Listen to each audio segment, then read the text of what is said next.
देखिए, कुछ योग आपको अच्छे बुरे बताए गए थे, राहु केतु का राजयोग वगैरह। काम तो वही बहुत बढ़िया से करता है जो शुद्ध रूप से राजयोग दिखे।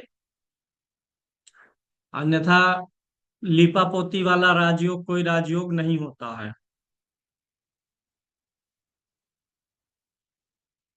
3 राशि परिवर्तन राजयोग। दो ग्रह एक दूसरे की राशि में बदले तो हो गया, ऐसे ऐसे 3 ग्रह बदल लें तो 3 ग्रहों का राशि परिवर्तन हो गया। 2 ग्रह अगर नक्षत्र भी बदल लें, एक दूसरे के नक्षत्र में जाएं, तो राजयोग नहीं कह सकते, लेकिन वो भी अच्छा होता है। अब हम आ जाएंगे, बारी बारी से हम एक एक लगन की व्याख्या करेंगे, मेष से लेकर के मीन लगन तक। तो आज हम शुरू करेंगे मेष। और कोई जरूरी नहीं है यह आज ही खत्म हो जाए। हर लगन की व्याख्या करेंगे, कौन सा ग्रह कहाँ बैठ रहा है तो क्या फल देगा, सब कुछ चर्चा करते हुए चलेंगे। तो आप लोग लिख लीजिए, मेष लगन, एरीज असेंडेंट, एक्सप्लेनेशन।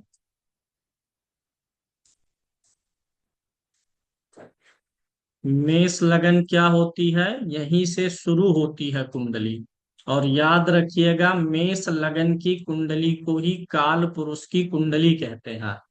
क्योंकि यही मेष लगन ही अगर आप रोटेट करेंगे तो दूसरी कुंडलियां बन जाएंगी। शुरू कहाँ से होता है, मेष से ही शुरू होता है। शुरू यही है, जहां से शुरू वो काल पुरुष। काल पुरुष मतलब ऐसा पुरुष जो हमारा प्रतिनिधित्व करता है। जहां से पहला व्यक्ति आया, पहली कुंडली आई, वो। तो मेष लगन उनका होगा जिनकी कुंडली में पहले घर में लगन में 1 नंबर की गिनती लिखी होगी। तो उनका कौन सा लगन हो जाएगा, मेष लगन हो जाएगा। मेष लगन वाले जो जातक होते हैं, स्वभाववाद के बारे में भी चर्चा करते हुए चलेंगे। नंबर 1 लगन, यहाँ मेष मतलब क्या होता है, भेड़। कहावत सुने होंगे, भेड़ चाल। तो मेष मतलब होता है भेड़। और भेड़ का स्वभाव होता है मूडी। तो मेष लगन वाले होते हैं मूडी स्वभाव के। और थोड़ा अहंकारी होते हैं, दूसरों की बातों को गौर नहीं करते हैं। मेष लगन वाले अक्सर खुद गलती करके ही सीखते हैं, दूसरों की गलतियों से सीख नहीं लेते हैं। भेड़ क्या होता है ना, एक लाइन में चलता रहता है, और जब उसे ठोकर लगती है तो अपना रास्ता तब बदलता है। तो इसी प्रकार से जानिएगा कि मेष लगन वाले जिंदगी में अपनी धुन में चलते हैं, और जब ठोकर लगता है तब रास्ता बदलते हैं, तौर तरीका बदलते हैं। दूसरों की सुनने में कम भरोसा रखते हैं। वैसे भी ये मेष लगन मंगल का लगन है। तो ऐसे लोग थोड़ा जोशीले और उत्साही स्वभाव के होते हैं। तो इसलिए थोड़ा शुरू में ये लोग कॉन्फिडेंस में भी अधिक रहते हैं।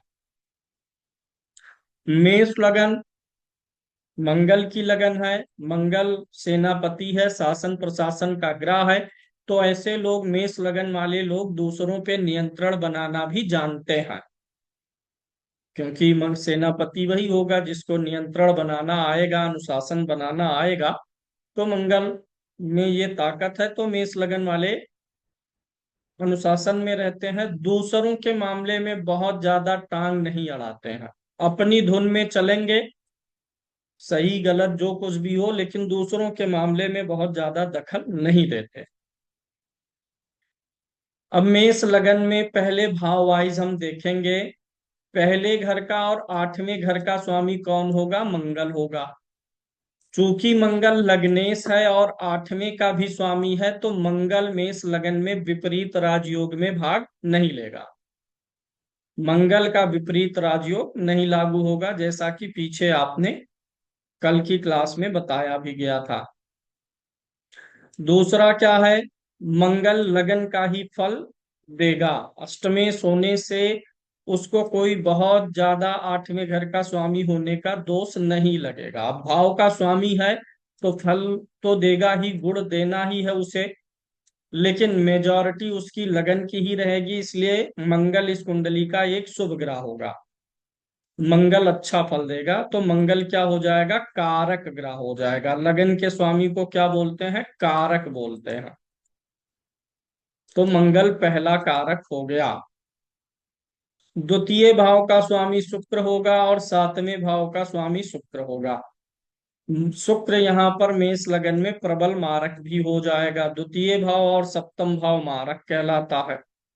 अब आप ये समझ लीजिएगा कि कोई भी ग्रह मारक होने का मतलब नहीं है कि वो खराब फल देता है। कुछ लोगों को ऐसा लगता है कि मेष लगन है और शुक्र मारक है तो शुक्र अशुभ फल देगा, बिल्कुल नहीं। जब तक शुक्र पीड़ित नहीं होगा कुंडली में तब तक अशुभ फल नहीं देगा। ये शुक्र अशुभ नहीं है, पीड़ित नहीं है, नीच का नहीं है, 6 8 12 में नहीं है, अस्त नहीं है, विष नवमांश में नहीं है, पाप कर्तरी में नहीं है, पाप ग्रहों की दृष्टि में नहीं है, तब तक कोई भी ग्रह अशुभ फल नहीं देगा। सिर्फ किसी भाव का स्वामी होकर के अशुभता आप कैसे देख सकते हैं। द्वितीय भाव धन का भी तो है, द्वितीय भाव धन भी तो देता है, सिर्फ मारक थोड़े है। द्वितीय भाव कुटुंब भी तो है, कुटुंब का स्वामी यही है, यही आपकी वाणी है। सप्तम भाव तो जीवन साथी का है, स्त्री के लिए पति और पुरुष के लिए पत्नी का है। तो ये मारक हो जाएगा। तब तो पुरुष की पत्नी आ जाए वो उसका वध कर दे और स्त्री के लिए भाई जब मारक है, ये पति का घर है, तो क्या किसी पति ने पत्नी का वध कर दिया या पत्नी ने पति का, नहीं। तो भयभीत नहीं होना है कि मारक सुन के घबरा जाइए। लगने से ही क्यों ना हो, कोई ग्रह अगर पीड़ित है तो वो भी आपको अशुभ फल देगा। कारक का मतलब बस इतना है कि ये राजयोग बनाते हैं कारक ग्रह। और मारक ग्रह अगर उस राजयोग में आ जाते हैं तो राजयोग भंग कर देते हैं, क्योंकि मारक ग्रह लगन के मित्र नहीं होते हैं। तो शुक्र यहाँ पर द्वितीय और सप्तम भाव का स्वामी होगा, बुध तीसरे घर का और छठे घर का स्वामी होगा, तो बुध भी एक मारक हुआ। मारक के लिए आपको बताया गया जो ग्रह द्वितीय तृतीय छठे सातवें आठवें 11वें और 12वें भाव में से दो भावों के स्वामी हों, तो शुक्र और बुध प्रबल मारक होंगे। यानी कि अगर शुक्र और बुध पीड़ित होंगे तो तकलीफ देंगे, मारक मतलब शारीरिक तकलीफ दे देंगे। चंद्रमा यहाँ पर चतुर्थ भाव का स्वामी होगा, लगन का मित्र होगा, इसलिए अच्छा फल देगा। कारक ग्रह के रूप जैसा ही ये फल देने वाला बनेगा। सूर्य पंचम भाव का स्वामी होगा, कारक होगा, लगन का मित्र होगा, लगन में उसकी उच्च राशि होगी। अच्छा, ये एक नजरिया यह भी देखने का होता है,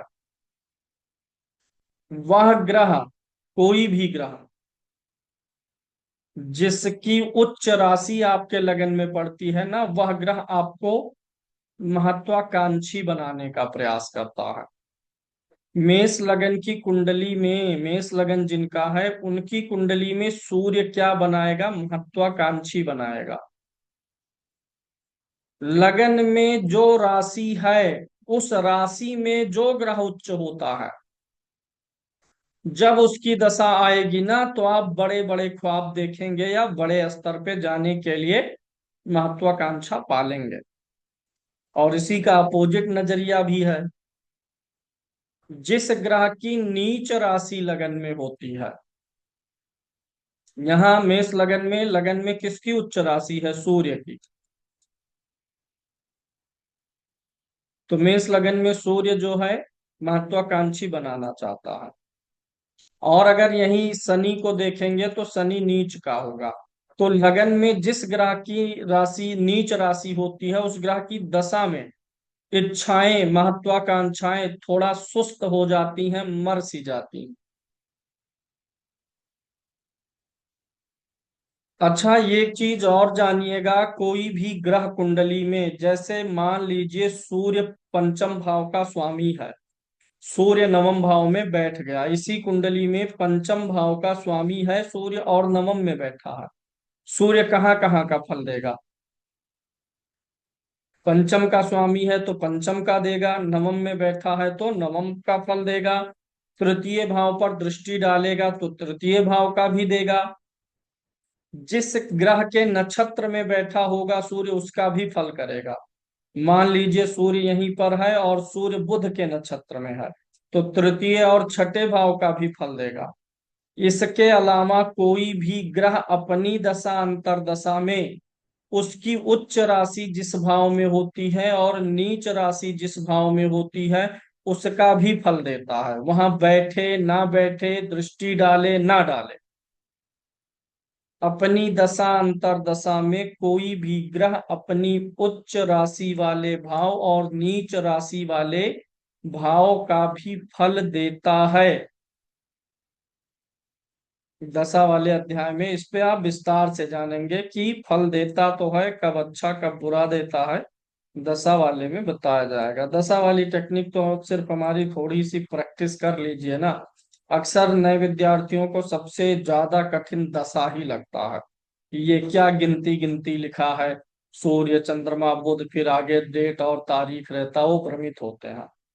दशा वाला सिस्टम इतना मजबूत बताऊंगा कि किसी भी घटना का समय आप निकाल ले जाएंगे। कोई विवाह का पूछे, नौकरी का पूछे, स्थान परिवर्तन, तो वो सब पता चलेगा। बुध हो गया और शुक्र हो गया मारक, आठवें घर का तो मंगल हो ही गया, नवम भाव का और 12वें भाव का स्वामी गुरु होगा।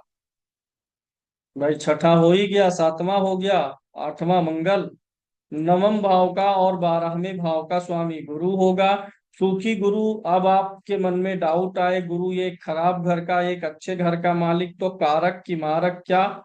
तो गुरु लगन का मित्र है तो इसलिए कारक, लगन का शत्रु नहीं है। जब भी आप फंसिए किसी ग्रह की राशि दो भाव में हो, एक अच्छे भाव में एक बुरे भाव में, तो उसकी लगन से स्थिति देखिए, शत्रु है कि मित्र है क्लियर हो जाएगा। शनि दशम और एकादश का स्वामी है। कोई भी ग्रह जो एकादश भाव का स्वामी होता है वह राजयोग में भाग कभी नहीं लेता है। इतना राजयोग बताया गया था उसमें एकादश भाव का स्वामी नहीं जोड़ा गया था। जैसे मान लीजिए शनि यहाँ पर दशम का स्वामी है तो क्या हो गया, केंद्र का स्वामी, और गुरु नवम का स्वामी है तो त्रिकोण का। अब गुरु और शुक्र एक साथ बैठेंगे तो केंद्र त्रिकोण का राजयोग नहीं बनेगा, क्योंकि वही एकादश भाव का भी स्वामी है। तो एकादश भाव के स्वामी अगर किसी त्रिकोण के स्वामी के साथ जाएं तो राजयोग नहीं। हाँ, धन योग, अच्छा योग, शुभ योग तो मानेंगे। गुरु और शनि की युति हो जाए 9 मेष और 10 मेष की, मेष लगन में, तो अच्छा योग है निश्चित रूप से। लेकिन यहाँ केंद्र त्रिकोण का राजयोग इसलिए नहीं बना क्योंकि वही शनि एकादश का भी स्वामी था। अब आ जाते हैं हम अपने दूसरे पॉइंट पे, एक्सप्लेन करेंगे। तो आपको परिचय दिया गया कि मेष लगन में कौन सा ग्रह किस भाव आदि का स्वामी है। अब आपके लिए एक टास्क है, केंद्र त्रिकोण का राजयोग निकालिए इस कुंडली में। किन किन ग्रहों के योग से केंद्र त्रिकोण का राजयोग बनेगा, निकालिए। केंद्र स्थानों का स्वामी, त्रिकोण स्थानों का स्वामी। राशि परिवर्तन में 11th हाउस चलेगा, केंद्र त्रिकोण के राजयोग में नहीं चलेगा। राशि परिवर्तन में राजयोग बनेगा।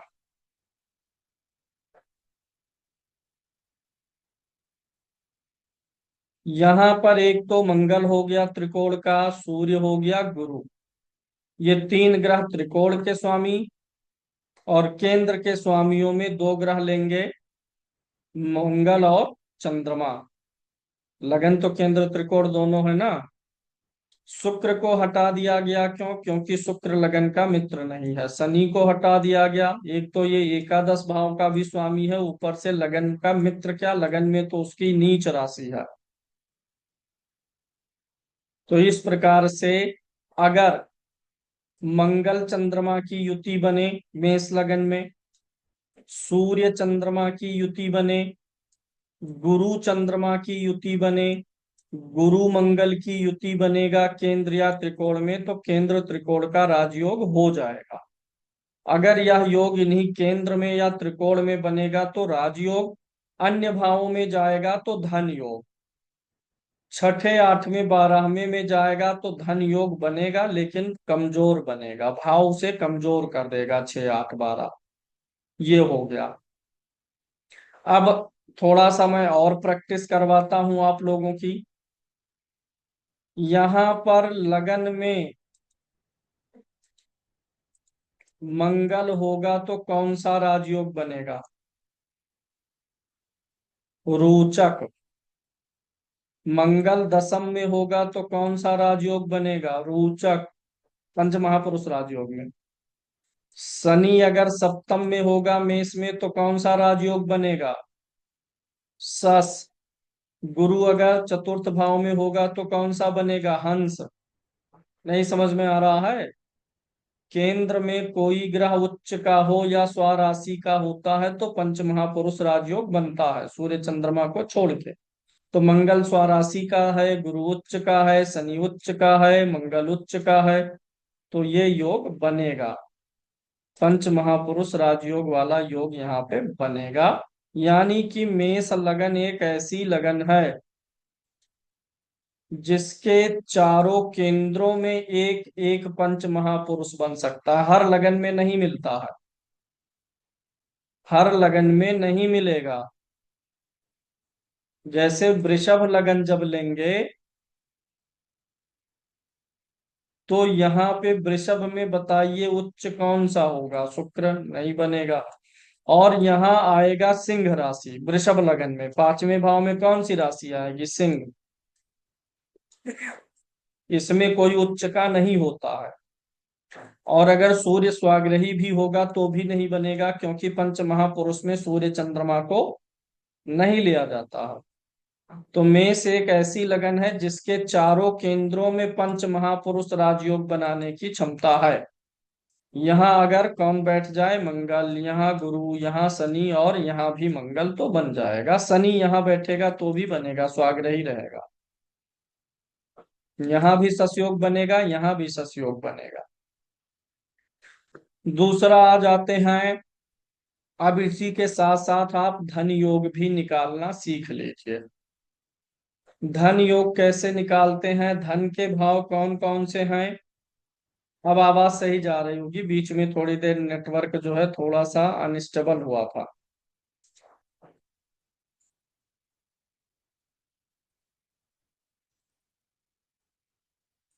अभी भी आवाज जाने में दिक्कत है?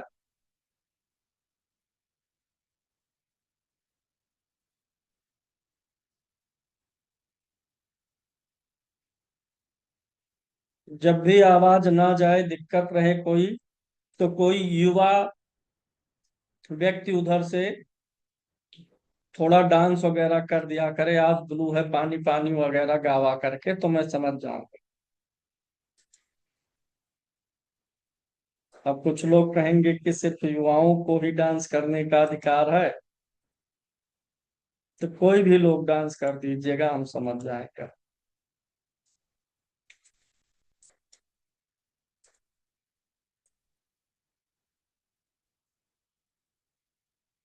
हाँ, अभी इसमें हम क्या करेंगे? धन योग बता रहे हैं, हर लगन में ऐसे ही धन योग बनेगा। ये जो आपके चारों केंद्र हैं, इन चारों केंद्र में से उस ग्रह को लीजिए जो लगन का मित्र हो। कौन कौन है? एक तो मंगल है लग्नेश, और एक कौन है? चंद्रमा है।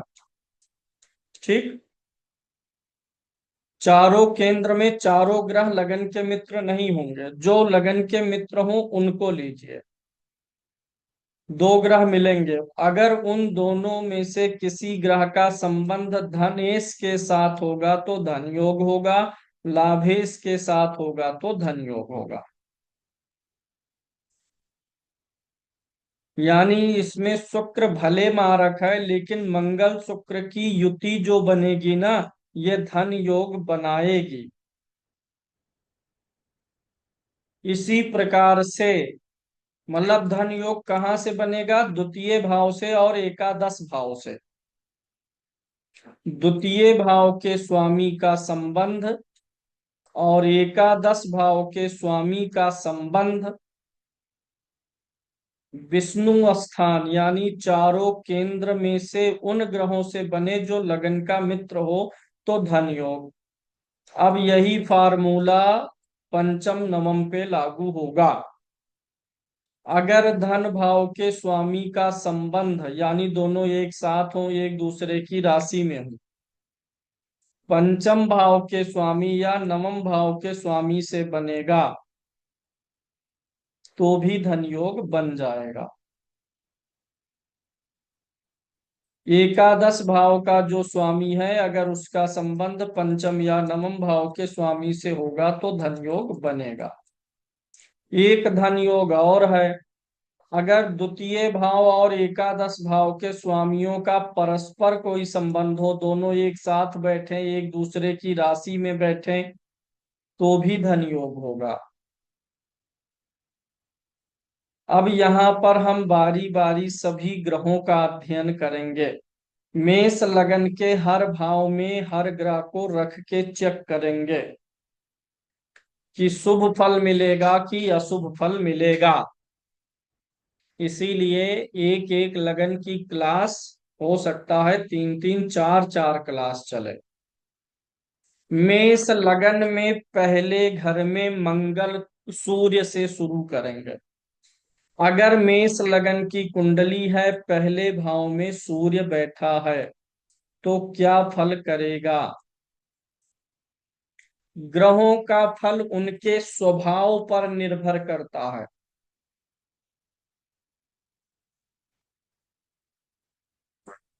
मान लीजिए मैं कोई हीरो हूं, पिक्चर वाला हीरो, ठीक, सनी देओल। तो मैं चाहे जहां बैठूंगा, चाहे बंबई रहूं चाहे दिल्ली जाऊं, कहीं भी, तो अपनी कलाकारी थोड़े छोड़ दूंगा। वो एक्टिंग वाला गुण रहेगा ही रहेगा कि मनोज जी बंबई में हूं तब डायलॉग मारना आएगा। 2.5 किलो का हाथ जिसके ऊपर पड़ जाएगा, वो उठेगा नहीं, उठ जाएगा, ऐसे कुछ है? किसमें है? इंडियन में है, किसमें है? तो ग्रह का जो नेचर है भैया, वह पहले घर में रहे, दूसरे में रहे, तीसरे में रहे, अपना वह नेचर वहां पर दिखाएगा ही दिखाएगा। सूर्य का नेचर क्या है? सूर्य राजा है, अग्नि तत्व है, आग है, गर्म ग्रह है।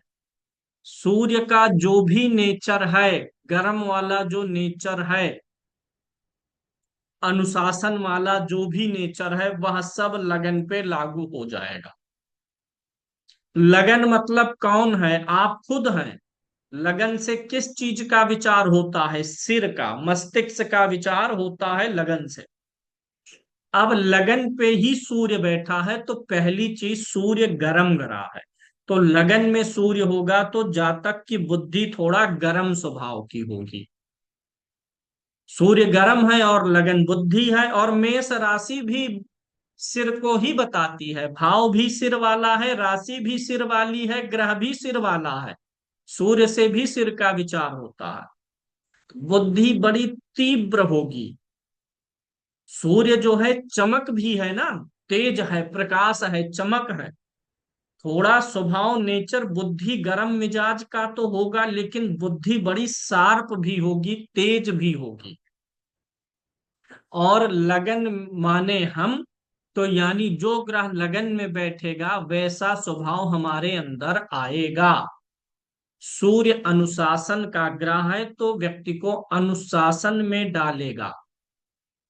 सूर्य राजसी ग्रह है, राजा है, राजा को आदेश देना ज्यादा पसंद होता है, सुनना कम।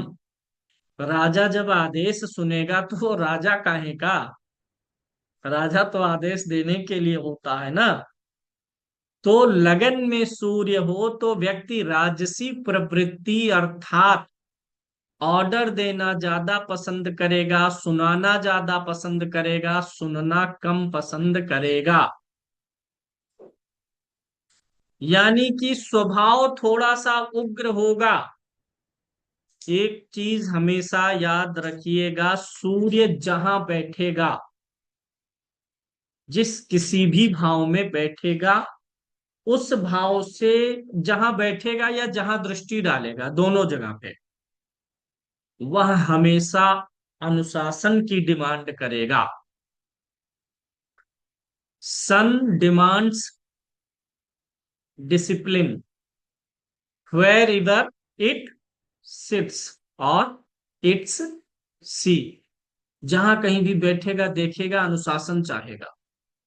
लगन पे बैठेगा ना तो ये चाहेगा कि आप खुद के लिए अनुशासित रहें, और सातवें भाव पर इसकी दृष्टि जाएगी। इसीलिए लगन के सूर्य वालों की मैरिड लाइफ में भी दिक्कत आती है, क्योंकि लगन से सूर्य सातवें भाव को देखेगा जहां उसकी नीच राशि है। तो यह सूर्य क्या चाहता है? यह सूर्य चाहता है कि जीवन साथी अनुशासित रहे, ज्यादा अनुशासित, हमेशा रोका टोकी लगा के रखता है। That is why married life can go spoiled. Married life खराब हो सकती है अगर सूर्य लगन में है। क्यों? इसमें ऐसा होगा ना, सातवें को देखेगा तो ऐसा व्यक्ति, चाहे वो स्त्री हो या पुरुष हो, किसी की भी कुंडली, वो अपने जीवन साथी को ना हर बात पे, इस सामान को यहाँ नहीं रखना था, यहाँ रख दिए, लापरवाही है, ये कमी है। क्योंकि जिसका लगन में सूर्य होता है ना, वो थोड़ा सा अनुशासित रहता है, तो उसी प्रकार का की उम्मीद सामने वाले से कर लेता है भैया। और वैवाहिक जीवन में जब आप ज्यादा अनुशासन लगाते हैं, ज्यादा क्या, वैवाहिक जीवन अनुशासन लगाने का है ही नहीं। जिसने भी अनुशासन लगाया भैया, उनका जीवन कलह से युक्त हुआ। जब दो बॉडी है, दो माइंड है, तो दो प्रकार के विचार होंगे कि नहीं होंगे। परेशानी कहाँ होती है? जब हम अगले को सिर्फ अपने अनुसार ढालना, हो ही नहीं सकता, क्योंकि आप अलग बॉडी है, वो अलग है, दो ब्रेन है, दो थॉट प्रोसेस है, तो वो रहेगा। जब सूर्य बैठेगा, यही फल सूर्य यहां भी बैठ के देगा। लगन में सूर्य है, और तब समझ जाइएगा कि अगर व्यक्ति की मैरिड लाइफ खराब है तो समझिएगा कि ये आदमी अपने पति पर, अपनी पत्नी पर, जीवन साथी पर अनुशासन का बंधन ज्यादा फेंकता है, हर छोटी चीज में रोका टोकी। तो सूर्य यहाँ पर व्यक्ति के स्वयं के लिए अच्छा है। सूर्य किस चीज का ग्रह है? मान का, सम्मान का, पद का, पदवी का, प्रतिष्ठा का, और उच्च का हुआ है, त्रिकोण का स्वामी होकर के आके बैठा है केंद्र में। आपकी निजी उपलब्धियों के लिए यह सूर्य बहुत अच्छा है। नोट करिएगा, लगन में सूर्य, मेष लगन में चूंकि उच्च का ग्रह प्रतापी हो जाता है। उच्च का ग्रह जो होता है, इसमें बल अधिक आता है। देखिए, दो चीजें हो सकती हैं। मान लीजिए रोटी बनाने का कंपटीशन हो गया दीपक जी में और मनोज जी में, तो दोनों लोग रोटी बनाने के कंपटीशन में सेम तरीके से नहीं चलेंगे। हो सकता है उसमें कोई बहुत एग्रेसिव, तेजी तेजी काम करे और एक इत्मीनान से करे। उच्च का ग्रह वही तेजी वाला ग्रह है, उसमें इत्मीनान नहीं होता, चूंकि वह उच्च का है, विजेता ग्रह है, उसके अंदर बल अधिक है, पावर अधिक है, तो थोड़ा तेज प्रोसेस करता है। तो सूर्य जब लगन में होगा तो ऐसे लोगों का मान सम्मान चूंकि उच्च है, तो उच्च स्तर पर लेकर के जाएगा, पर्सनल उपलब्धि अधिक रहेगी, और थोड़ा फैमिली लाइफ डिस्टर्ब रहेगी। अब विश्लेषण करते समय आप यहीं से सीख सकते हैं, लगन में सूर्य बैठा है, सिर्फ इतने से आप नहीं कह सकते कि वैवाहिक जीवन खराब होगा। इतना तो समझ में आ जाएगा कि ये जो है सूर्य लगन में, यह अपने जीवन साथी को बड़ा अनुशासन या दबाव में रखता है, फ्रीडम कम दे पा रहा है। लेकिन अगर सातवें भाव का जो स्वामी शुक्र है वह भी पीड़ित हो, गड़बड़ हो, मान लीजिए छठे में आ गया, आठवें में चला गया, बारहवें में चला गया, या अस्त हो गया, पाप ग्रहों की दृष्टि आ गई, भाव पे क्रूर ग्रह की दृष्टि होने से भाव का फल पूर्ण रूप से नहीं बिगड़ेगा जब तक भाव का स्वामी ना बिगड़ जाए। तो सूर्य लगन में अच्छा फल देगा। दो भागों में बांटे तो पर्सनल अचीवमेंट्स के लिए बहुत अच्छा है, मैरिड लाइफ में डिस्टरबेंस आता है। और अगर हम अनुमान लगाने का थोड़ा प्रयास करें तो सूर्य क्या है, पिता है, सूर्य राजा है।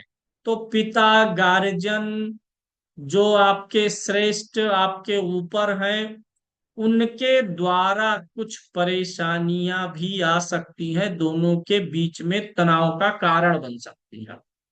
ससुर जी बन सकते हैं, पिताजी बन सकते हैं, उनका भी एक फैक्टर आ सकता है। ओवरऑल सूर्य को मैं लगन में अच्छा मानूंगा, बहुत यश प्रसिद्धि सम्मान दिलाएगा, सरकारी नौकरी का भी योग बनेगा। सूर्य लगन में उच्च का है, डिग्री अगर ठीक होगी, अंश वाइज ठीक होगा, तो अर्ली एज में ही व्यक्ति किसी काम में, अगर प्राइवेट भी करेगा तो अर्ली एज में ही ऐसे लोग लग जाते हैं काम में। लगन में सूर्य उच्च का हो तो 24 साल, 25 साल या उसके पहले भी व्यक्ति काम में लग जाता है। सूर्य कुल मिलाकर के दो भागों में बांट लेना है, पर्सनल अचीवमेंट्स के लिए गुड और फैमिली लाइफ के लिए थोड़ा सा बैड। मैरिड लाइफ के लिए, पर्सनल लाइफ के लिए स्वभाव भाव थोड़ा सा उग्र अक्खड़ बनाएगा। लगन में जिसके सूर्य बैठा हो उसके ऊपर राजा की कृपा होती है, यानी शासन प्रशासन के अधिकारी उसका फेवर लेते हैं। व्यक्ति को सरकारी मशीनरी से लाभ ही मिलता है, हानि नहीं होती है। अब आ जाते हैं सेकंड हाउस में, सूर्य द्वितीय भाव में। द्वितीय भाव में सूर्य पंचम भाव का स्वामी होकर के आएगा, लगन का मित्र होगा और यहां पर शत्रु राशि में होगा। द्वितीय भाव का सूर्य क्या होगा, शत्रु राशि में होगा। कैसा फल देगा? पहले तो सूर्य के नेचर पर जाइए। एक उग्र ग्रह है, गर्म ग्रह है, शासनावादी है, शासन करना चाहता है, तो शासनवादी है। लगन से क्या विचार हो रहा था, मस्तिष्क और बुद्धि। बुद्धि में उसके जो है शासन की भावना। और राजा कौन बनता है, राजा ऐसा व्यक्ति बनता है, लीडर कौन बनता है, लीडरशिप क्वालिटीज किसके अंदर आती हैं, जो अपने हाव भाव और व्यवहार से ही सामने वाले को संकेत दे ले जाए। ऑफिस में बॉस है, उसका चेहरा देख करके कर्मचारी समझ जाएंगे कि क्या माहौल है। पिता की आंखें देख के पुत्र समझ जाएगा। हाव भाव से ही संकेत मिल जाता है, जिसका लगन में सूर्य हो। द्वितीय भाव में जब सूर्य जाएगा तो द्वितीय भाव आपकी वाणी है। ये फल किसी भी लगन के लिए लागू होगा।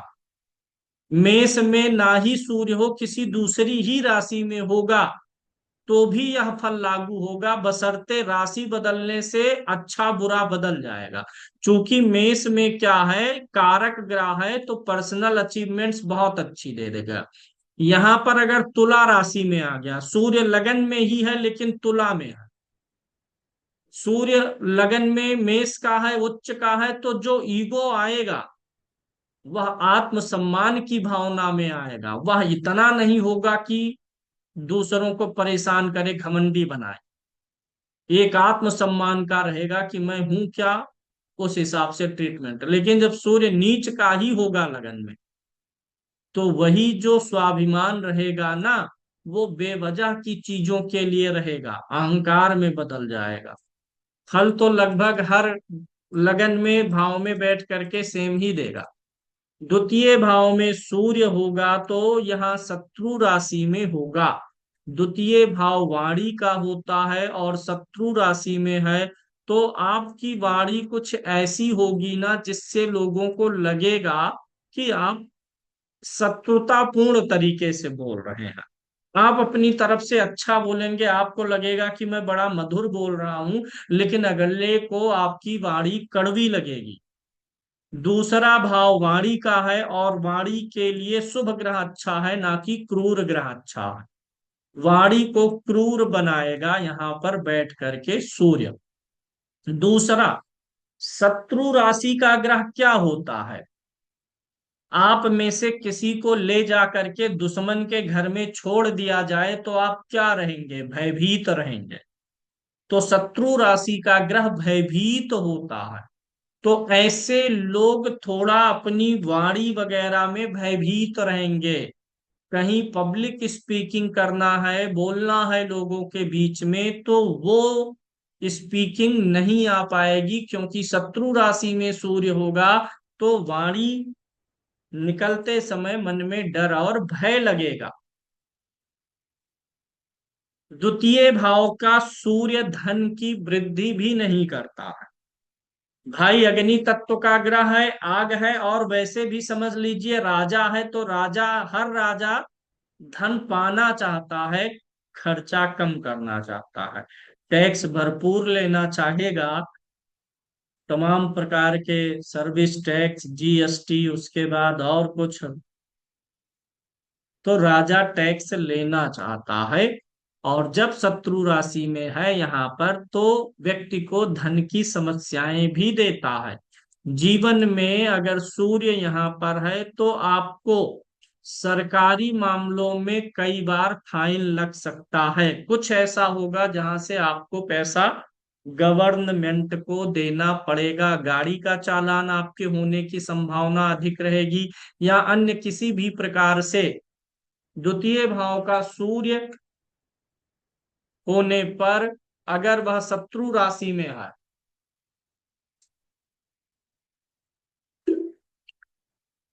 नीच राशि में है, तो फाइन, जुर्माना, ये सब लगने की संभावना रहेगी। पता चला कि कुछ जांच पड़ताल हो गया, आपका 200 रुपए का चोरी पकड़ा गया, टैक्स या कुछ भी किसी भी प्रकार का पकड़ा गया, अब उस 200 के बजाय आपको 500, 600 भरना पड़ेगा। पेनल्टी जिसको बोलते हैं, लगने की संभावना अधिक रहती है। द्वितीय भाव का सूर्य मेष लगन में वाणी की भी कठोरता देगा। सूर्य तीखा खाना पसंद करता है और सूर्य गर्म ग्रह है, द्वितीय भाव में होगा किसी भी लगन में, तो व्यक्ति गर्म खाना, गर्म पीना थोड़ा ज्यादा बर्दाश्त कर लेगा। दो लोगों को चाय दी जाएगी सेम गरम, जिसका द्वितीय में सूर्य होगा वह जल्दी जल्दी पी जाएगा, उसकी जीभ कम जलेगी। हमारी तरह हम भी बहुत गर्म चाय पी लेते हैं, जब तक और लोग दो चार सिप लेते हैं तब तक मेरा गिलास खत्म हो जाता है। द्वितीय भाव क्यों? क्योंकि सूर्य स्वामी है, बैठा तो नहीं है द्वितीय भाव में, लेकिन सूर्य यहाँ का स्वामी है, तो या तो थोड़ा तीखा अच्छा लगेगा, या तो गर्म अच्छा लग सकता है द्वितीय भाव में अगर सूर्य है तब।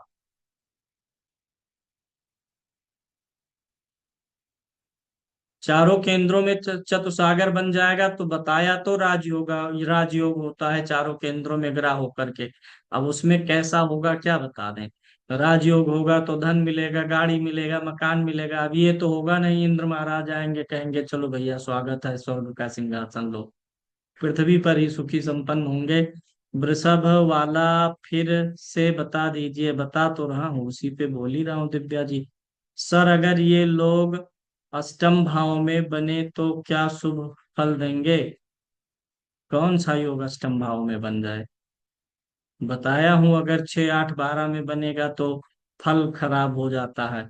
सबसे अच्छी बात यह है कि चैट भी मैं म्यूट कर दूं, पढ़ाई पर ध्यान देने के बजाय इधर उधर। अभी जैसे मैं सूर्य पे बोल रहा हूँ, आपस में चैट करने में क्या होगा, अभी जो बोल रहा हूँ उस पर ध्यान नहीं रहेगा, बाद में फिर इसी से जुड़ा सवाल पूछा जाएगा।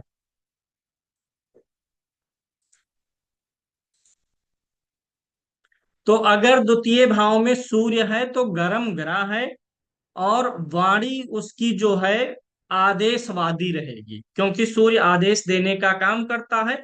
तो जो भी वाणी निकलेगी, लगेगा कि यह व्यक्ति थोड़ा डांट डपट के तो बात नहीं करता, इसकी कैसी आदत है। तो डांट डपट के वो व्यक्ति डांट डपट के बात नहीं करेगा, लेकिन अगले को फील होगा, उसकी वाणी में इतना वजन रहेगा, उतना बहुत मधुर वाणी नहीं रहेगी। लगेगा कि ये व्यक्ति आवाज में भारीपन है, डांट डपट के या आदेश दे के ही बात क्यों करता है। तो ये हो गया। अब सूर्य यहाँ पर यानी कि बहुत ठीक मुझे नहीं लग रहा है, चूंकि ये त्रिकोण का स्वामी है और लगन का मित्र है, तो कोई बड़ी हानि नहीं करेगा, मुसीबत में नहीं डालेगा, कोई बड़ा हल्का फुल्का ही रहेगा। हेलमेट नहीं लगाए रहेंगे, 100 रुपया देंगे और चले जाएंगे। भारत में 100 रुपया ही तो चलता है, 100 200 दिए निकल गए, जो कुछ भी हो। इसीलिए कोरोना में चालान, या उसके पहले नया जब व्हीकल एक्ट आया था, हो रहा था, तो एक व्यक्ति का चालान कार में हो गया था कि हेलमेट नहीं लगाया था। वीडियो वायरल हुआ था कि ये व्यक्ति हेलमेट नहीं लगाया था। वो व्यक्ति कहा हम कार चला रहे हैं, कार से चल रहे हैं, तो इसमें हेलमेट, तो अगले दिन हेलमेट लगा के गया था, कार चलाते हुए वीडियो बनवा के वायरल कराया था। अब अगर हम तीसरे भाव में सूर्य को ले लें तब क्या होगा। अच्छा, एक चीज और जो मैं पहले भी आपको बताया हूं, ये आपके दिमाग में रहे। कोई भी जो क्रूर ग्रह होता है, वह जिस भाव में बैठेगा, उस भाव के सजीव पक्ष में संताप पैदा करेगा। सजीव पक्ष मतलब उस भाव से विचारणीय रिश्ता और शारीरिक अंग। तो द्वितीय भाव से कौन सा शारीरिक अंग देखते हैं? मुख देखते हैं। इसीलिए व्यक्ति तीखा खाता है, उसको तीखा लगे। द्वितीय भाव किसका है? वाणी का, तो वाणी से भी वो संताप वाली भाषा बोलेगा। द्वितीय भाव किसका है? कुटुंब का है। कुटुंब किसको बोलते हैं? जो आपकी फैमिली है उसको छोड़ के जो ब्लड रिलेशन वाले हैं, वो कुटुंब है। तो जब सूर्य होगा तो कुटुंब के साथ भी थोड़ा सा आपका व्यवहार गर्मी गर्मा वाला रहेगा, दिल से दिल मिलने वाला नहीं रहेगा, दिमाग से दिमाग मिलने वाला रहेगा। सूर्य तीसरे में होगा तो तीसरा भाव छोटे भाइयों का है। तो छोटे भाइयों के मामले में ये परेशानी दे सकता है। देगा ही ये जरूरी नहीं है, क्योंकि भाव के स्वामी की भी स्थिति देखनी होती है। सिर्फ भाव में बैठा हुआ ग्रह नहीं, भाव पे शुभ ग्रह की दृष्टि पड़ जाएगी, भाव का स्वामी अच्छा हो जाएगा तो भाव फल अच्छा हो जाएगा। तृतीय में सूर्य है तो संभव है कि आपके छोटे भाई बहन ना हो। अब तृतीय भाव का स्वामी भी वीक पड़ जाए और भाई का कारक मंगल है वह वीक पड़ जाएगा, तो यह फल घटित हो जाएगा। तो तीसरे में सूर्य जो है भाइयों से ज्यादा अनुशासन की डिमांड करता है। अच्छा, एक चीज और है, सूर्य अनुशासन का ग्रह है। द्वितीय भाव में जब सूर्य होगा, तो द्वितीय भाव का सूर्य, मैं इतनी बातें बोला लेकिन मैं ये नहीं बोला कि सूर्य धनी बनाएगा। सब कुछ बोला धन का है, लेकिन द्वितीय भाव में सूर्य के फल में मैं इस बात को नहीं बोला कि सूर्य धनी बनाएगा। क्यों? क्योंकि सूर्य द्वितीय में होगा तो धन से संबंधित अनुशासन चाहता है, और चूंकि ये शत्रु राशि में है, तो जब द्वितीय भाव में मेष लगन में सूर्य होता है तो व्यक्ति धन को लेकर के अनुशासित नहीं रह पाता है। वो खर्चा करता है, बेवजह की गलत चीजें करेगा और उसमें उसका पैसा जाएगा। तो इसीलिए द्वितीय भाव का सूर्य धनी नहीं होने देता है अपनी तरफ से, सप घटने भी नहीं देगा। चूंकि राजा है तो राजा बैठा है धन के पास में, तो पता है कैसे धन मिलेगा। जब हम लोग छोटे थे, पढ़ते थे, याद करिए स्कूलिंग का टाइम था, 8वीं 9वीं 10वीं में पढ़ते थे, स्कूल जाते थे, क्या कभी किसी चीज की कमी हुई? आप कमाते नहीं थे, ना रोजगार में थे, ना जॉब में, ना बिजनेस में। कपड़ा मिला, किताब मिली, खाने पीने को मिला, कुछ घटा नहीं? घटा। लेकिन वो मिला कैसे? पापा स्कूल में फंक्शन है, 200 रुपया लगेगा, तो मिल गया तुरंत, खुद से नहीं ले पाए। तो द्वितीय भाव का सूर्य ऐसा ही करेगा, जो जैसी जैसी जरूरत पड़ेगी वैसे वैसे रुपया देगा। फाइनेंशियल फ्रीडम अपनी तरफ से रोकता है। द्वितीय भाव में सूर्य हो तो व्यक्ति को धन को लेकर के, कुटुंब और वाणी आदि को लेकर के अनुशासन में रहना चाहिए। लगन में हो तो अपने बुद्धि, विवेक और क्रोध को अनुशासन में रखे। तीसरे में सूर्य हो तो पराक्रम को अनुशासन में रखे। चतुर्थ में होगा तो परिवार को अनुशासन में रखे। मतलब जहां होगा उसी चीज के अनुशासन की डिमांड करेगा, अनुशासन नहीं करेंगे या ज्यादा करेंगे, अनुशासन के ही कारण उस भाव का फल या तो बनेगा या तो बिगड़ेगा। तो थर्ड हाउस का जो सूर्य होगा, ये छोटे भाइयों के सुख में कमी करेगा। साथ ही साथ यह सूर्य तृतीय भाव हमारी शारीरिक स्फूर्ति और मेहनत का होता है। तो क्रूर ग्रह जब तीसरे में होता है तो व्यक्ति शारीरिक मेहनत में सक्षम होता है, फिजिकल एक्टिविटीज में सक्षम होता है, फिजिकल एक्टिविटी कर सकता है, इंटरेस्ट लेता है। ये नहीं है कि 20 सीढ़ियां चढ़नी पड़े तो हांफा आ जाए। तो सूर्य यहाँ पर या कोई भी क्रूर ग्रह पराक्रम के लिए, बल के लिए अच्छा हो जाता है, लेकिन छोटे भाई बहनों के सुख में कमी भी करता है। तीसरा भाव आपका होता है व्यवहार। तीसरा भाव व्यवहार होता है। तीसरा भाव पड़ोसियों का होता है, neighbours who live beside you, आपके बगल रहने वाले पड़ोसी। तो तीसरे भाव में सूर्य के होने पर संभव है कि आपके पड़ोस में कोई सरकारी नौकरी वाला व्यक्ति है कि सरकारी अधिकारी है, सूर्य मंदिर भी होता है, तो कोई मंदिर वगैरह आपके पड़ोस में हो सकता है। सूर्य तीसरे घर में जो भी ग्रह होगा, उस ग्रह से जुड़ा हुआ कारकत्व तो आपके पड़ोस में रहेगा रहेगा। पड़ोस में रहने वाला कोई व्यक्ति किसी बड़े पद पर हो, सूर्य से जुड़े हुए स्थानों पर हो, ऐसा संभव है। तो तीसरे भाव का सूर्य मेष लगन में ओवरऑल अच्छा फल देगा। यहां से इसकी दृष्टि भाग्य भाव पर जाएगी, अच्छा फल करेगा। वैसे द्वितीय भाव से जब सूर्य देखेगा तो अष्टम को, तो यहाँ पर एक नियम याद करिएगा, जो अग्नि तत्व के ग्रह सूर्य और मंगल हैं, इनकी अष्टम भाव पर दृष्टि अच्छी नहीं मानी जाती है।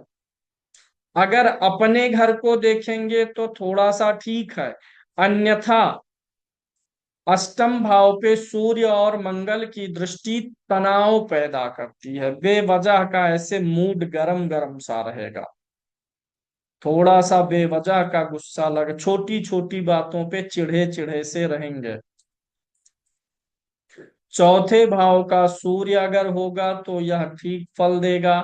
चूंकि सूर्य अग्नि तत्व का ग्रह है और जल राशि में बैठा है और चौथा भाव घर परिवार का है, तो सूर्य जहां बैठता है गर्मी पैदा करता है, और चूंकि कर्क राशि में पानी में होगा तो कर्क राशि उसे ठंडा कर देगी।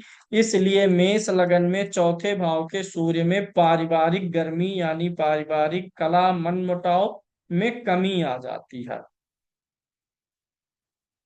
लेकिन अगर यही दूसरी राशि में हो तब के लिए ये बात नहीं है। कर्क राशि का सूर्य यहाँ पर, चूंकि कर्क जल है और सूर्य स्वयं अग्नि है, तो आग पे पानी पड़ रहा है तो बहुत ज्यादा पारिवारिक तनाव नहीं होने देता है।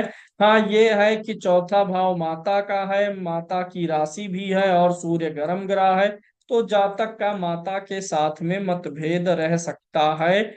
माता से उतनी अच्छी ट्यूनिंग ना रहे, या माता के प्रति उतना झुकाव होने के बजाय पिता के प्रति रहे। फोर्थ हाउस सन पिता के प्रति झुकाव करा सकता है। यहां से सूर्य दसम भाव को देखेगा। दसम भाव पर किसी भी ग्रह की दृष्टि अच्छी होती है, बस खाली नीच राशि को ना देखे। भले ही शत्रु राशि को क्यों ना देखे। पंचम में सूर्य स्वाग्रही होगा, पूछना ही क्या है, अच्छा फल करेगा। बुद्धि, विवेक, एनालिसिस पावर, संतान, सबके लिए ये सूर्य मदद करेगा। पंचम भाव से जो भी चीज विचारते हैं उसके लिए यह सूर्य अच्छा रहेगा। छठे भाव में सूर्य जाएगा तब, छठे भाव में सूर्य जब जाएगा तो पांचवे का स्वामी होकर के जाएगा। पांचवा क्या है? बुद्धि। छठा है लड़ाई झगड़ा। तो ऐसे व्यक्ति की बुद्धि में हमेशा लड़ाई झगड़ा चल सकता है, विवाद बढ़ाने वाला या कलह करने वाला होता है। कोई किसी ने उसकी बुद्धि थोड़ी सी लड़ाई झगड़े में आतुर रहेगी। दूसरा पंचमेश है और छठे में जा रहा है तो संतान में भी बाधा बना सकता है। अब पंचम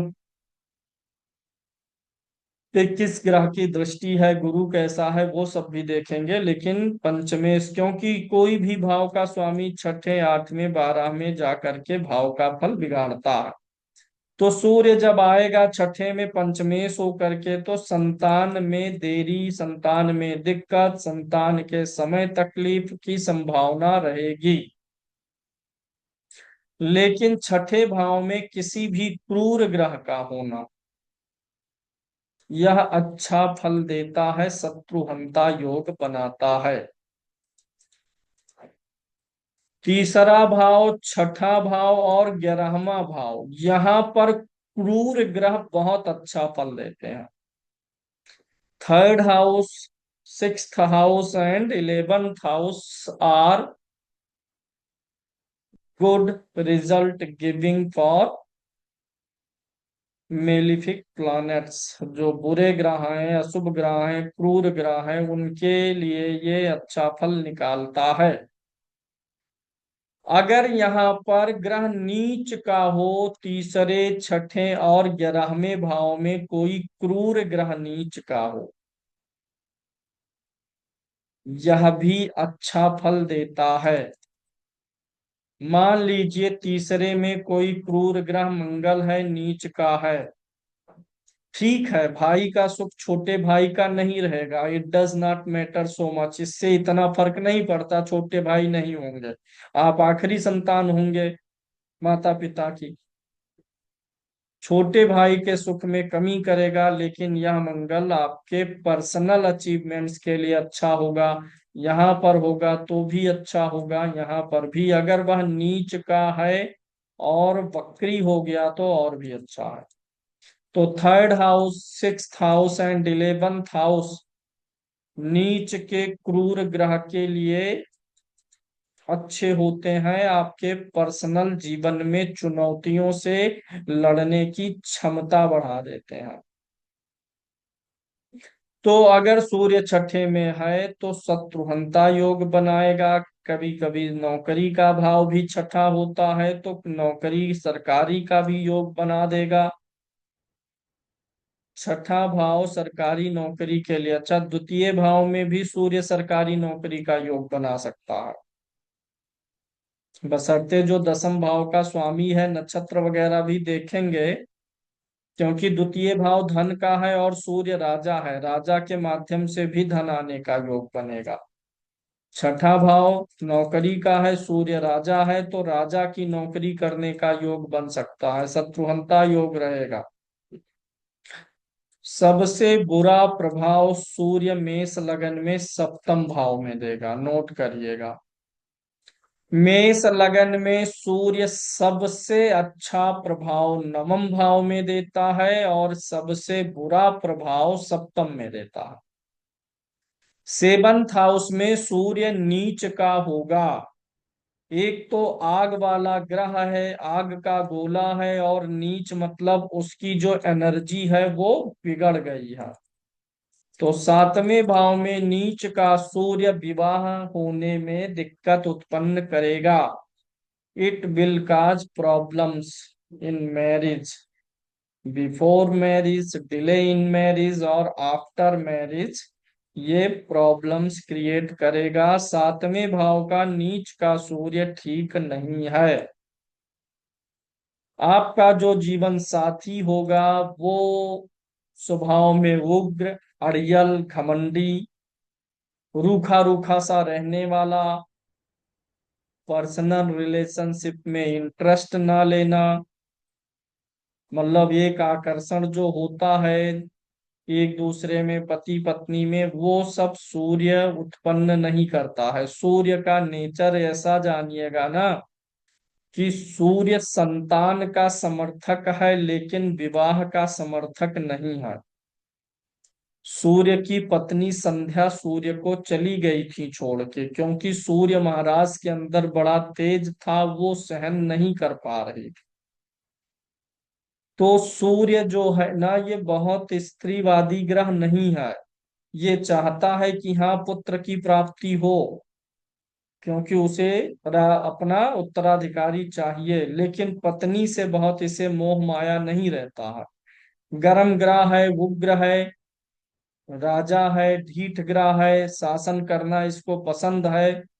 तो इसीलिए सूर्य यहाँ पर होने पर ऐसे लोग, एक जो पति पत्नी के बीच एक जो फिजिकल अट्रैक्शन है, एक दूसरे की शरीर बॉडी स्ट्रक्चर पसंद आए, आकर्षण उत्पन्न हो, उसकी कमी कर देता है। तो मैरिड लाइफ खराब का प्रेडिक्शन यहाँ पर है। दूसरा, सातवें घर से बिजनेस भी देखा जाता है। छठा नौकरी, सातवां बिजनेस, और दसवां पद प्रतिष्ठा मान सम्मान, जो कहीं से भी आए, बिजनेस से आए चाहे नौकरी से आए।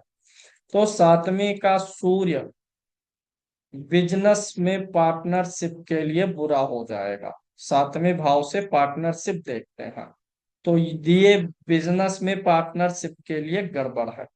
अब अगर कुंडली में पार्टनर, बिजनेस का मुख्य ग्रह कौन सा है? बुध। बिजनेस का कारक बुध है। अगर बुध भी बिगड़ा होगा और सातवें में सूर्य हो नीच का, तो ऐसे व्यक्ति व्यापार में स्ट्रगल ही करते हैं, सफलता नहीं मिल पाती है। सातवें का सूर्य कुल मिलाकर के अशुभ फल दे रहा है मेष लगन में। ये सबसे बुरा स्थान उसके लिए है, और सबसे अच्छा स्थान नवम होता है। अगर सूर्य अष्टम भाव में आएगा, पंचम भाव का स्वामी होकर के आएगा और अष्टम में जल राशि में बैठेगा। चतुर्थ में जल राशि में था तो अच्छा था, क्योंकि पारिवारिक आग नहीं बढ़ी। लेकिन अब यहाँ एक तो अष्टम भाव क्या है, गहरा गड्ढा है, और वो पानी से भरा हुआ है, सूर्य उसमें चला गया। पानी में था ठीक था, अब तो गहरे गड्ढे में जा करके पानी में जा रहा। सूर्य को बुझा देंगे तो सूर्य सूर्य ही कहाँ रह जाएगा भाई। चंचल जी, सूर्य को पानी में, वो भी गड्ढे में डूब रहा है। वो सूर्य तभी है जब वो चमके, पूरा प्रकाश फैलाए, तो कहीं से लाभ देगा। हालांकि उसमें है गर्मी, वो अलग विषय है, लेकिन उसका प्रकाश पहले तभी अच्छा है। तो मेष लगन में अष्टम भाव का सूर्य संतान बाधा, कॉन्फिडेंस की कमी, आंखों की रोशनी की कमी, हड्डियों का कमजोर होना, शासन सरकार सत्ता और पिता से पर्याप्त सहयोग ना होना, यानी सूर्य यहाँ पे पीड़ित होगा। सूर्य यहाँ पर पीड़ित होने के नाते अपने कारकत्व और भाव का फल अच्छा नहीं दे पाएगा। अगर सूर्य नवम भाव में है तो सूर्य बहुत अच्छा फल देगा। यहाँ पर किसी, देखिए ये धनु राशि अग्नि तत्व की राशि है, और सूर्य भी अग्नि तत्व का ग्रह है, और ये भाग्य का भाव है, और सूर्य पिता का कारक भी है, और इस भाव से पिता को भी देखते हैं, धर्म को भी देखते हैं, सब कुछ सूर्य चमका देगा। कोई भी लग्न हो, कोई भी कुंडली हो, नवम दसम और एकादश, इन तीन भावों का सूर्य मंगल बहुत अच्छा फल देता है। कोई भी लगन हो, अगर नवम दसम एकादश में सूर्य मंगल है तो बहुत सुपर सेट स्थिति में है। अब अगर वो उच्च के हैं, स्वराशि के हैं, तो पूछना ही क्या है, जलवा रहेगा। उच्च के हो या धनु राशि या सिंह राशि में तो ज्यादा बेहतर, क्योंकि ये अग्नि तत्व की राशियां तीनों होती हैं और ये दोनों ग्रह अग्नि तत्व के, यानी मेष लगन में सूर्य यहाँ अच्छा फल देगा, भाग्य बहुत प्रबल बना देगा। दसम में होगा तो भी अच्छा देगा, हालांकि शनि की राशि में है, बावजूद इसके भी अच्छा फल देगा। इलेवेंथ में भी अच्छा फल देगा, समृद्धि, यश, सफलता, प्रसिद्धि सब कुछ देगा। नीच का होगा तो थोड़ी सी तकलीफ तो देगा, लेकिन नीच का होने के बावजूद भी नवम दसम एकादश का सूर्य आपको सफल बनाएगा ही बनाएगा। देर से सफलता मिले, तकलीफ से मिले, नाम ना होगा तो बदनाम तो करा ही देगा। मतलब किसी ना किसी चीज में नाम बनेगा, लोग जानेंगे आपको। अगर सूर्य यहाँ पर है, नीच का होगा तो लोग ये कह देंगे, प्रशंसा में लोग क्या कहते हैं, अरे उनका गोलगप्पा बड़ा अच्छा रहता है, खाना है। कुख्यात करेगा तो इस प्रकार से प्रसिद्ध करेगा, भैया उनका गोलगप्पा खाना मत, बड़ा तीखा रहता। प्रसिद्ध उसके लिए होता है, प्रसिद्धि तो वो दिलाएगा ही दिलाएगा। अब जैसे सूर्य यहाँ पर है, नीच है, एक मास्टर साहब हैं, गुरु जी हैं, एक का सूर्य उच्च का या स्वाग्रही मित्र राशि में, एक नीच का, दोनों लोग टीचर हैं। तो जिसका अच्छा है तो उसकी प्रसिद्धि फैलेगी, अरे गुरु जी बहुत अच्छा पढ़ाए, बहुत अच्छा। जो जिसका नीच का है उसकी भी प्रसिद्धि फैलेगी, उसको बच्चे नाम रख देंगे मरकावा मास्टर, बहुत मारते हैं ये, बहुत मारते हैं, मतलब प्रसिद्धि फैलेगी उसमें भी। तो सूर्य दशम में होगा तो प्रसिद्ध तो बनाएगा किसी ना किसी चीज में, जहां आप काम, अब ऐसा नहीं जरूरी है कि आप वर्ल्ड फेमस हो जाएं, अपने कार्य क्षेत्र में, अपने समाज में, अपने दायरे में फेमस हो सकते हैं, विश्व प्रसिद्ध भी हो सकते हैं, कुछ भी। सूर्य का बल और दशा पे निर्भर करेगा। तो यहाँ पे सूर्य अच्छा फल देगा इन तीनों भावों में। सूर्य अगर 12वें भाव में जाएगा, गुरु की मीन राशि में होगा, 5वें भाव का स्वामी होकर के बाहर गया है, 5वां भाव उच्च शिक्षा का होता है। तो ऐसे जातक उच्च शिक्षा के लिए घर से दूर जा सकते हैं। और गुरु की राशि में भी होगा, गुरु माने अध्यापक, पढ़ना लिखना, विदेश जा सकते हैं शिक्षा के लिए। सूर्य 12वें भाव में, खुला आसमान है 12वां भाव और वहां पर सूर्य गया है। जैसे छठा भाव, अगर हम कुंडली डिवाइड करेंगे आप ना, तो छठा भाव जो होता है ये पाताल होता है और 12वां भाव खुला आसमान होता है। तो सूर्य खुले आसमान में होता है, इसलिए ऐसे लोग अपने विचारों के खुले होते हैं, अपनी मन मर्जी करते हैं। पिता से कभी कभी डिस्प्यूट होगा, जब भी सूर्य 6 8 12 में जाएगा तो एक चीज है, फादर से डिस्प्यूट, फादर से विवाद होने की संभावना रहेगी, कभी तू मैं हो सकता है। सूर्य अगर छठे 8वें 12वें में जाएगा तो पिता आपके बहुत ज्यादा नामी और प्रसिद्ध हों अपने बल पर, इस बात की संभावना कम है। 12वें भाव का सूर्य मिला जुला असर देगा, बहुत अच्छा फल नहीं देगा। 12वें भाव का ताल्लुक विवाह और वैवाहिक सुख से भी होता है। ये आपका जो है बेडरूम होता है, वैवाहिक जीवन से मिलने वाले सुख का भी भाव होता है। तो यहाँ पे एक तो शनि बैठता है तो विवाह में बाधा देता है, मंगल बैठता है तो विवाह में बाधा जबरदस्त देता है। शनि मंगल दोनों बैठते हैं तब विवाह में बाधा बहुत तगड़ी आ जाती है। शनि मंगल दोनों बैठेंगे तब आपको लालटेन या टॉर्च ले करके निकलना पड़ेगा अपने लिए दुल्हन देखने के लिए। कुंडली उंडली देख लीजिए अपने बच्चे की, अगर 12वें शनि मंगल हो तो अभी से ढूंढना शुरू कर दीजिए, कहीं भी फाइनल हो जाए, भले बालक 10 साल का हो तय कर लीजिए। मतलब अगर विवाह का केस आता है 12वें में शनि मंगल है, तो सिर्फ 7वें पे नजर ना फिराइएगा। यहाँ का शनि, यहाँ का मंगल विवाह बाधा देता है, दोनों आ जाए तब तो विवाह बाधा बहुत जबरदस्त रहेगा। विवाह हो भी जाए तो संतान नहीं होने देता। हल्की बाधा सूर्य भी बनाएगा, अकेले अगर है। क्योंकि है गर्म ग्रह, और जैसा कि पहले मैंने आपको बताया, सूर्य विवाह का समर्थन नहीं करता। तो ये वैवाहिक सुख का है, तो थोड़ा सा बिगाड़ेगा। इस केस में सूर्य का भी उपाय किया जाना चाहिए। तो मेष लगन में आपने सूर्य का सभी घरों में देखा। अब समय अधिक हो रहा है, अगले क्लास में सभी भावों में चंद्रमा का फल मैं आपको बताऊंगा। और जब एक दो भाव पढ़ेंगे तो आपको पता चलेगा कि सिर्फ राशियां बदल रही हैं, लगभग भावफल वैसे ही जाएगा। कॉमन फल होता वो मिलता है। एक दो बार में आपकी प्रैक्टिस हो जाएगी। चलिए जाइए, आराम करिए, ज्यादा समय हो गया है। धन्यवाद। आप लोगों का तो पता नहीं, लेकिन अभी हमको रोटी वोटी बनाएंगे तब खाना पड़ेगा। ज्यादा देर करेंगे तो बना बनाया नहीं मिलेगा।